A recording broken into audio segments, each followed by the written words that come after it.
On your screen is the talented youngster from Pune, Avirat Chauhan. He's playing at the Abu Dhabi Masters 2026 and he's arrived very early to the game. His opponent is IM Antonio Viani. He hasn't come to the board, uh, but Avirat makes his first move, knight f3. There he is, Antonio Viani Dicuna, a strong IM from India, and this is going to be interesting. Avirat has played this tournament quite well. Out of the 7 rounds that he has played, he's on 4 points. He's already beaten a few IMs, I think 3 of them, and now he's playing Antonio. In fact, this is the 8th IM that Avirat is facing. He himself is rated 2300. D5 played here by Viani. G3. And pawn to c6.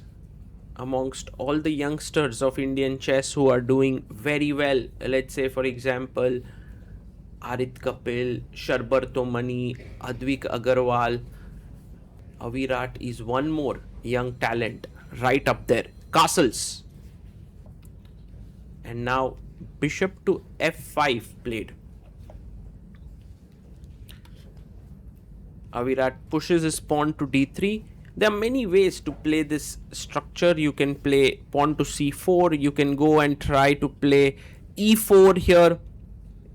He goes pawn to c4, trying to hit at this structure which is very solid against the bishop on g2.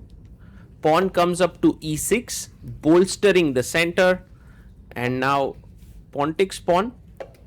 You can take with the c pawn because the knight can come out on c6, but the bishop on f5 becomes a bit weirdly positioned. So he takes ed, which is natural and good.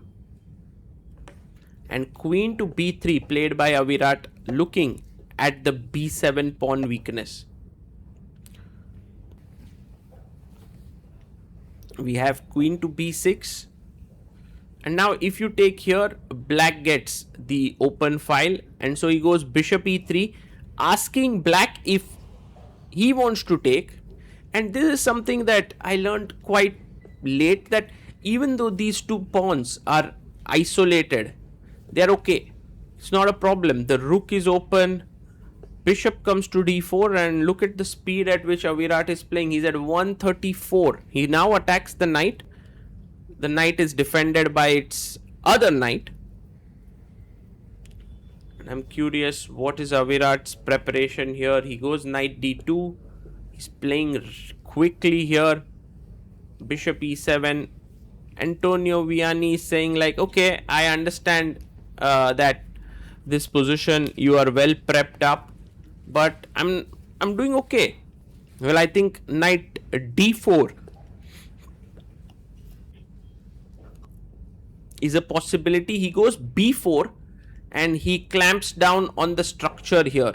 So maybe now knight goes to b3. You can see how Avirat is playing on the dark squares. Very interesting. Very interesting. Also, this bishop is hitting this granite structure here. Bishop comes to d6. The rook attacks the pawn on e2. And now the knight takes the d4 square. Bishop drops back to h7. Curious to see how white continues here. Knight a5. Attacking the b7 pawn. You can never push b6. c6 becomes weak, so rook b8. And now rook f to e1. The knight drops back to f8. And bishop h3. Just eyeing the e6 square so that pieces don't easily get traded off. But he anyway goes knight e6. And Avirat comes back, knight to b3. I think black has equalized in this position, playing calmly, but he goes knight g5. He could have taken on d4, which was normal, but knight g5, maybe Antonio getting a bit ambitious there. Bishop g2 and h5. He's trying to play on the king side. We have knight jumping into c5 now. I like how positionally Avirat is playing this knight e6. And now just bring the knight to b3. Yes, good move. Keeping control, attacking the f6 knight. And rook to e7. Because one of the threats was to take and play knight d7, attacking the rook and the pawn on f6. e4 played by Avirat. He's starting to push his central majority. e5 is a threat, so pawn takes pawn. And he takes back. Now the thing is, if you take back on c5, I have b takes c5, and if you take here, once again I have take here, so you have no time to win the e4 pawn. Anyway, he takes knight c5, and by the way, b takes c5 is the move I'm expecting, but he goes knight c5. Very interesting. If you take here, here, and here, f3, and you lose a piece. Wow. So that's some sharp calculation. So rook e8, and he plays pawn to f3, just cementing his structure and getting the bishop on h7 to hit again this very strong structure. h4, and rook a d1, attacking the bishop on d6.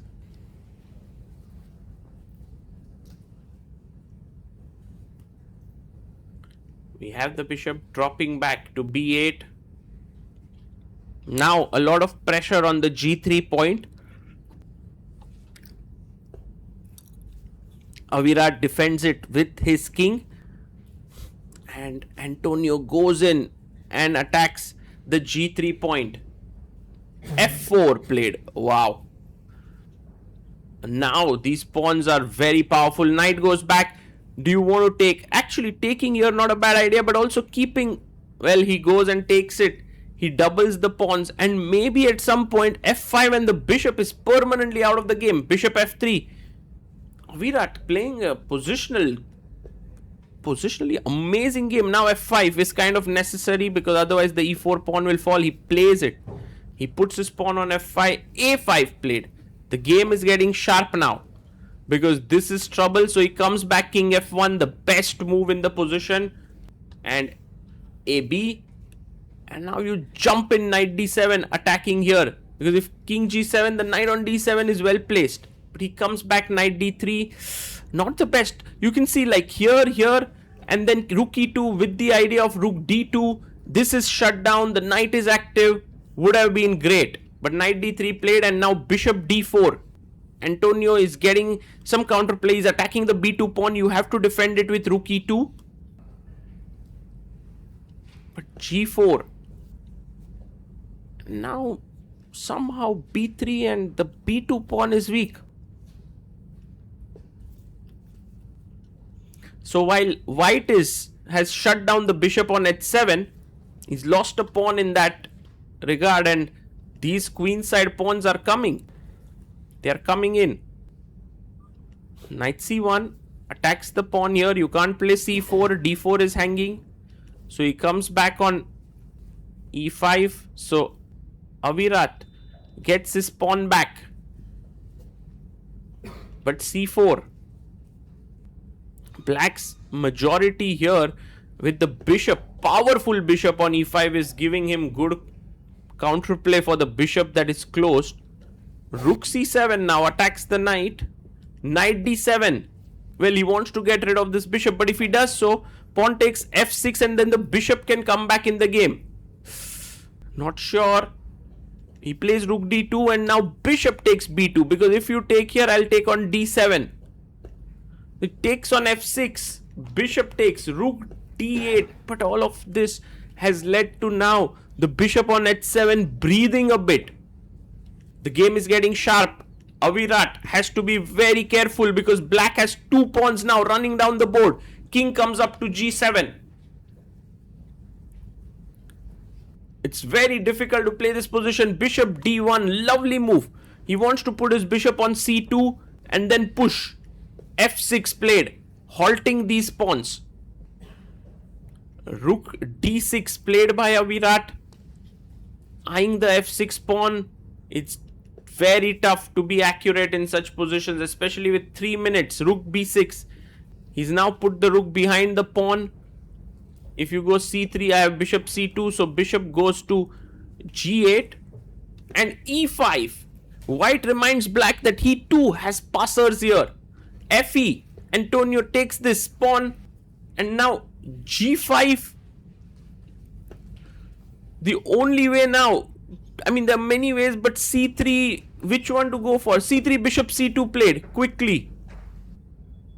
e4, limiting, because if you take bishop e4, I have c2. Nice move. King comes up to f2. And maybe rook c5. Defending, attacking here. Check to the king, and only move king h8. But he plays bishop f7, a mistake. And now Avirat has to calculate this through. Bishop takes e4 is the strong move, but you have to calculate c2, and that too in 2 minutes 40 seconds. Can Avirat do that? It's not at all easy. Look at his expression. He's calming himself down. And after 1 minute, he takes the pawn. Man, this guy is a genius. c2, f6 check. He pushes.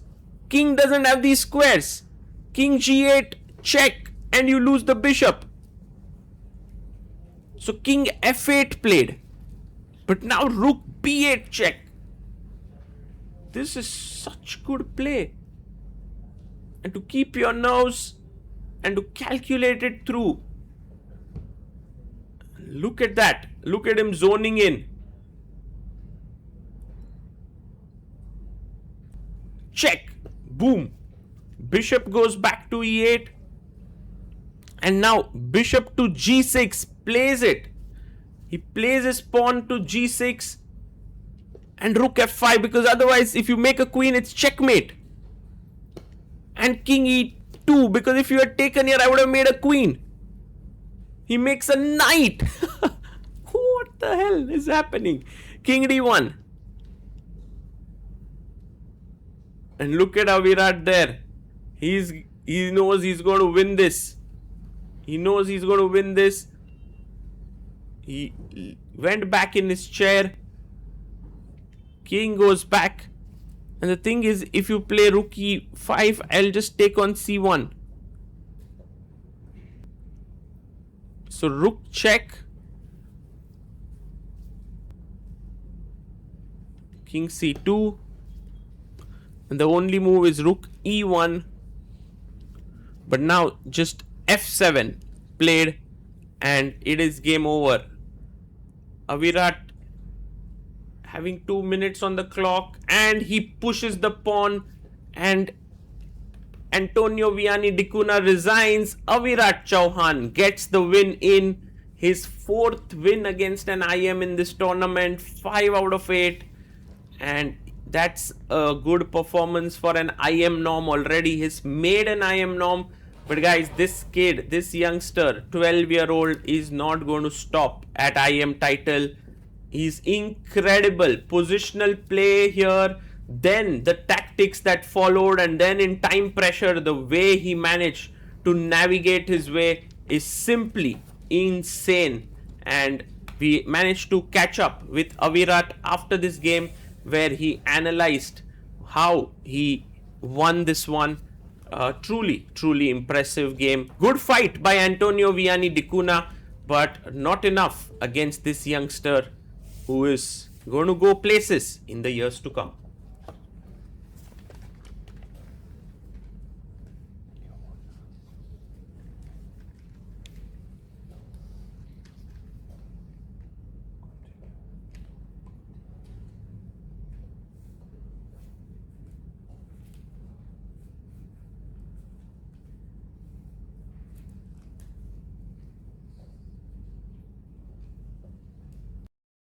Hi everyone, we are joined by Avirat Chauhan, who just defeated International Master Viani in round 8 of Abu Dhabi International Chess Festival.